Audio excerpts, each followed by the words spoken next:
Now, there is one more very interesting piece of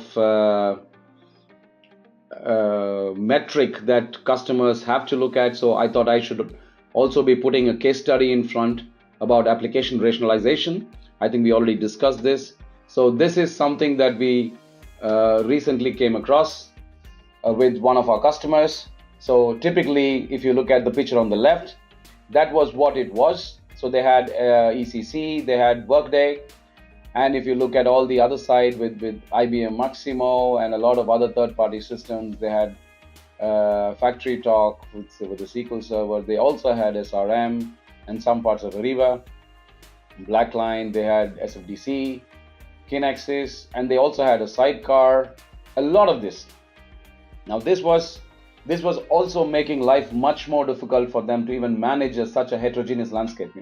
This is typically also how things look like in a customer place today, where you have so much of heterogeneous applications. Now, when we look at converting some of them into or migrating them or subsuming them within S/4HANA, that is the picture on the right that you see.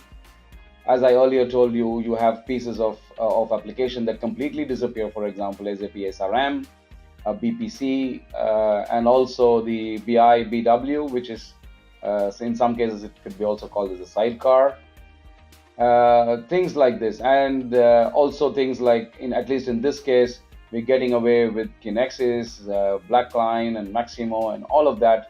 So the idea was to merge everything on into S/4HANA itself, thereby bringing a lot of standard SAP stuff back into SAP S/4HANA 1709. So the resulting piece of application landscape would then be S/4HANA with Workday, with Ariba, with SFDC, and maybe one more application. So typically an application rationalization is another very important point that you have to consider. So if you have a landscape, an application landscape of 12 or 13 or 15 components sometimes, now bringing that down into a manageable 4 to 6 is what you should be looking at from a futuristic standpoint. And when you have a digitized core completely enabled with microservices architecture, I think that is a very relevant business case as well, considering the long-term impacts of the amount that would be spent in maintaining, upgrading, and also having a consulting or a workforce behind managing all of those applications as well. So the total cost of ownership drastically comes down. At least in this case, the total cost of ownership drastically comes down